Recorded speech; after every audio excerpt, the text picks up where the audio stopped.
일본의 진정한 친구는 대만이다. 한국은 지금도 도움이 하나도 되지 않는다. 일본 네티즌의 트위터에 올라온 글입니다. 이와 같은 메시지가 일본 네티즌으로부터 등장한 이유는 대만 차이 잉원 총통의 트윗 때문인데요. 일본 후쿠시마현 앞바다에서 발생한 규모 7.3의 강진으로 부상자가 100명 넘게 나오는 등 각종 피해가 발생한 가운데 차이 잉원 대만 총통이 일본 국민에 위로 메시지를 전한 것입니다. 15일 대만 중앙통신에 따르면 차이 총통은 전날 트위터에 일본 국민을 향한 위로 메시지를 일본어로 올렸습니다. 차이 총통은 일본 민중이 모두 안전할 것으로 믿는다며 일본 민중이 어려움에 빠져 도움이 필요할 때라면 대만은 언제든 곁에 있을 것이라며 대만과 일본이 가장 가까운 사이라고 말했습니다. 대만 주재 일본 대사관격인 일본 대만 교류협회는 페이스북에 차이 총통의 트윗을 공유하면서 일본이 어려움에 부닥쳤을 때마다 가장 먼저 관심을 두고 격려해 준 것은 언제나 대만이었다고 감사의 뜻을 표했습니다.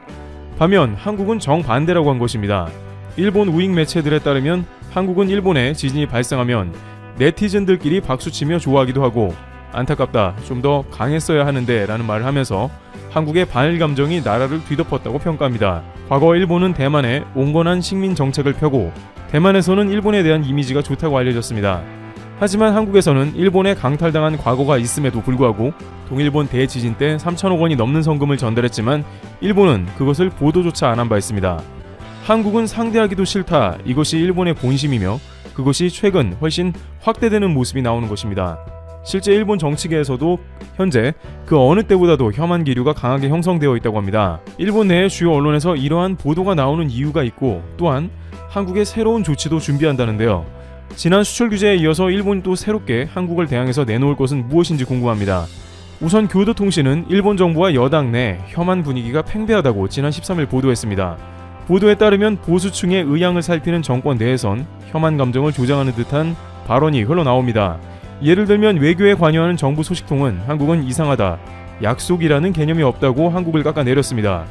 여기서 한국이 약속의 개념이 없는 국가를 한 것은 최근 일본 정계에서 한국의 이미지를 대변하는 말인데, 특히 지난 2015년에 100억 원의 위안부 협의를 마치고 다시는 거론하지 않기로 양국 간의 합의를 봐놓고 새로운 한국 정부에서 국민 정서가 도저히 용납 못해 이 합의는 없던 것으로 한다고 나오는 모습 이후에 급격하게 국제사회에서 약속을 지키지 않는 나라라면서 한국을 폄하했고 이제 혐한으로까지 번진 것입니다.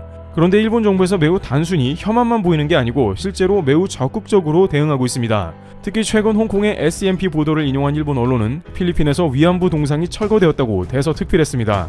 홍콩 SMP는 필리핀 마닐라에 있던 무게 1톤가량의 위안부 동상이 필리핀 정부에 의해 철거된 것으로 보인다며 1톤이나 되는 동상이 개인에 의해서 사라질 리는 없어 필리핀 정부가 개입해 동상을 옮긴 것으로 파악했습니다. 사진을 보면 땅까지 파헤쳐서 동상을 제거했습니다. 필리핀도 엄연히 위안부가 존재하며 일본이 전범국으로 피해를 준 국가이며 국민 정서도 당연히 좋지 않습니다만 갑자기 위안부 동상이 철거가 된 것은 일본 외교가의 로비가 있는 게 분명하다는 의견이 제기되고 있습니다.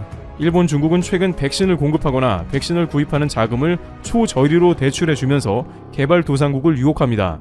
따라서 필리핀 두테르테 정부도 이러한 맥락 가운데 위안부 동상을 적극 철거했다는 이야기가 나옵니다. 최근 하버드의 램지어 교수도 위안부가 허구였다는 논문을 발표하는 등 일본은 공세로 전환하고 있습니다.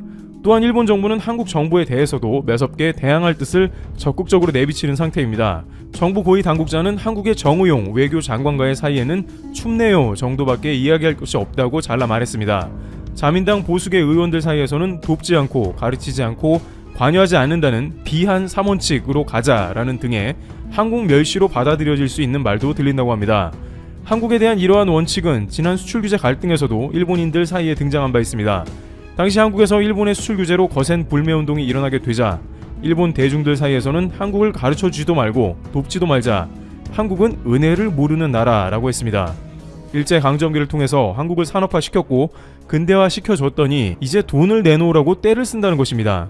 그런데 일본 정부에서 최근 이렇게 더욱더 강경한 자세를 보이는 이유가 궁금해지는데요. 가장 큰 이유는 일본 내부의 여러가지 모순을 한국으로 돌리고 이게 또 잘 통하고 있다는 겁니다. 최근 일본에서는 후쿠시마 강진이 일어나는데 이는 일본 사회의 불만이 크게 쌓이는 효과를 일으킵니다. 자연재해의 불안과 공포를 해소할 만한 뭔가를 찾다가 결국 그 대상은 과거부터 한국이 된 적이 많습니다. 실제 이번 지진 후에도 후쿠시마 강진 뒤에 조선인이 후쿠시마 우물에 독을 탔다는 유언비어가 또 퍼졌습니다. 마이니치 신문은 트위터, SNS에 이와 같은 혐한의 게시물이 또 급속히 퍼졌다고 보도했습니다. 여기에 스가 총리는 코로나 대응 실패 및 도쿄올림픽 개최가 어려워지는 국면으로 가며 지지율이 추락했습니다. 따라서 뭔가 회복할 구식이 필요했는데 이번에 지진이 발생하자 스가 총리는 아베 전 총리보다 훨씬 부지런하게 움직이면서 민심 달래기에 총력을 기울였습니다. 아베 총리 당시 관방장관이었던 그는 자연재해가 일어났을 때 가장 민심이 요동치는 것을 두 눈으로 봤습니다. 아베 총리는 홍수가 나도 술판을 벌이곤 했는데 그는 이번 지진을 적극 지지율 만회의 기회로 삼으며 반면으로 한국 때리기를 그치지 않은 것입니다. 특히 이번 지진으로 인해서 도쿄올림픽의 후쿠시마 성화봉송 지역 등이 파괴되어서 지진을 극복하고 새롭게 부흥하자는 컨셉이 지장을 받게 되자 일본 정부는 더욱더 난감한 상황에 휩싸이게 되었습니다. 따라서 이러한 불만을 한국 때리기로 해소하려는 일각의 노력도 보이는 상황이 연출된 것입니다. 그 덕분인지 추락하던 스가 정권의 지지율은 38%로 처음으로 상승하는 모습을 보였습니다. 일본 자민당의 보수 세력에서는 여전히 한국에 금융 제재를 가해야 한다는 의견이 나오고 있으며 이것은 한국 보고 태도를 고치지 않으면 대화 상대를 안 해주겠으니 한국은 정신 차리라는 메시지라는데요. 실제 일본 정부는 새로 부임한 강창일 주일본 한국 대사에게 차가운 태도를 보인다고 교도통신은 진단했습니다. 교도통신에 따르면 일본 정부는 당초 강 대사의 자가격리가 끝난 후 직후인 이달 8일 아키바 차관과 면담하는 방향으로 일정을 조율했지만 면담 직전에 일정 연기를 강 대사 측에 전달한 것입니다.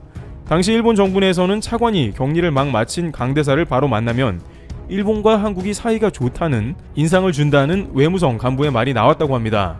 역사 문제에 대해서 자세를 고쳐 앉지 않는다면 한국을 대표하는 주일본 한국 대사를 만나주지도 상대하지도 않겠다는 의미를 전달하고 있습니다.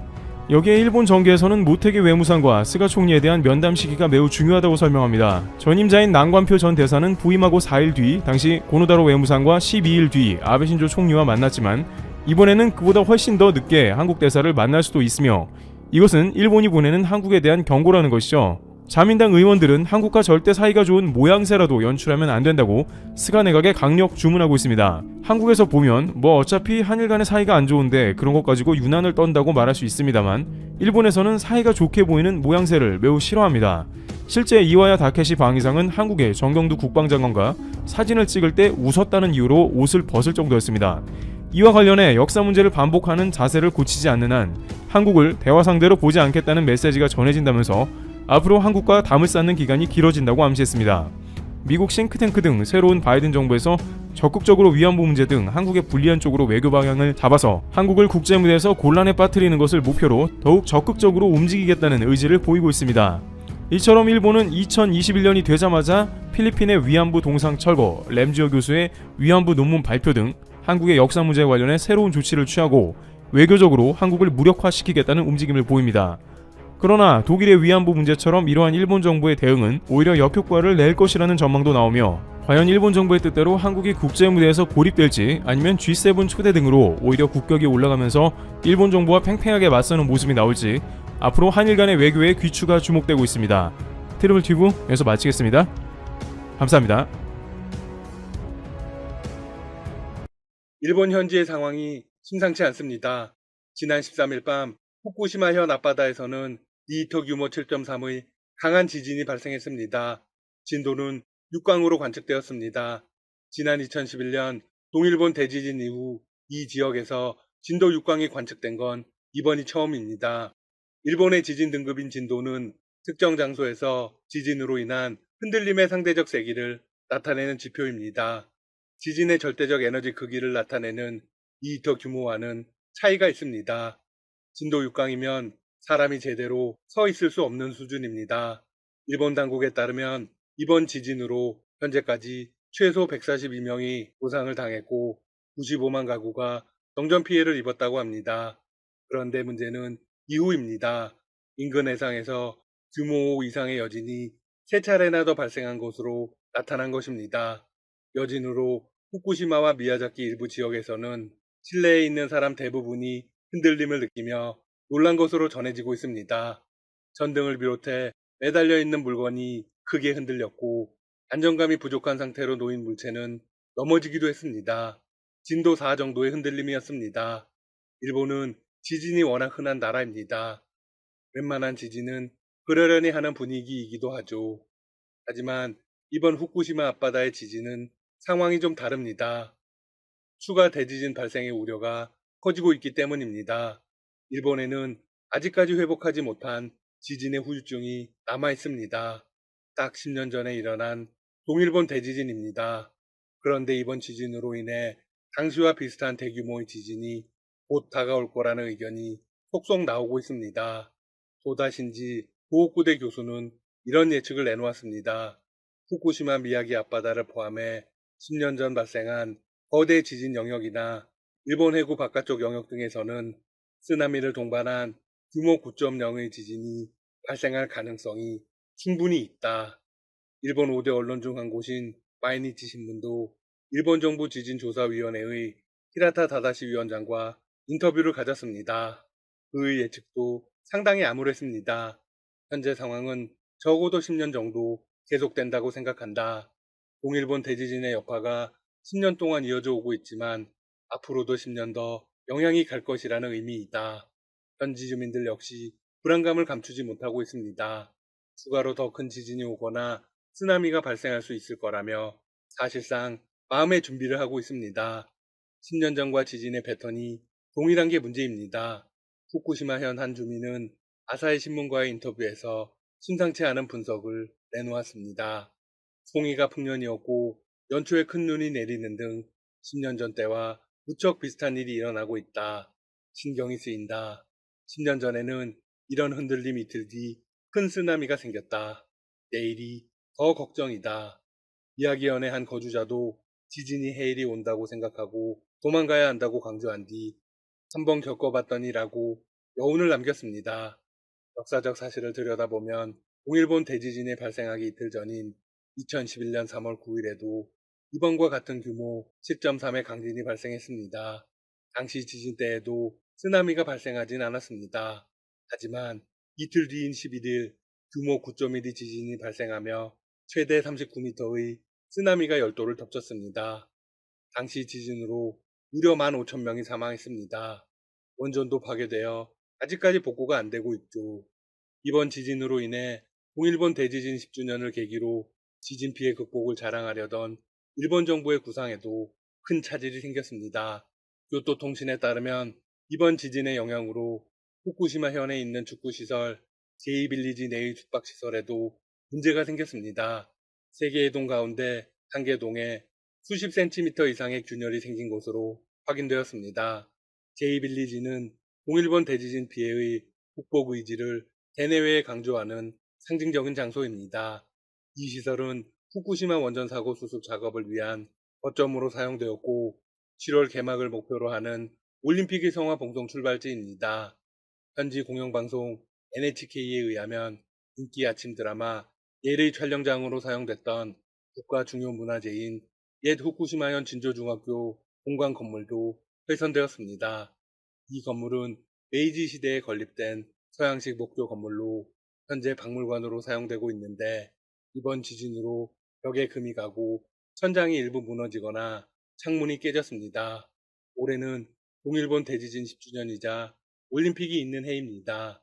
일본은 자신들이 지진 피해를 극복했고 부흥을 향해 나아가고 있다는 점을 부각하고자 합니다. 하지만 13일 지진으로 후쿠시마 일대가 타격을 받아 부흥을 자축하기는 어려운 상황이 되었습니다. 올림픽을 예정대로 개최할 수 있을지도 불투명하죠. 한편 강진이 발생한 이후 SNS를 중심으로 인종차별성 가짜뉴스가 확산하고 있습니다. 마이니치 신문은 지난 14일 지진 때마다 떠도는 유머와 차별적 발언 어떻게 대처해야 하는가라는 제목의 기사를 내고 이런 보도를 내보냈습니다. 후쿠시마현과 이야기현에서 발생한 강진을 둘러싸고 또 다른 차별적 발언, 루머, 불확실한 정보가 트위터, 유튜브 등에서 난무했다. 이를 두고 매체는 재해 때마다 같은 현상이 일어나고 있다며 이 같은 발언들은 지난 1923년 관동 대지진 당시 퍼진 소문을 흉내낸 것이라고 꼬집었습니다.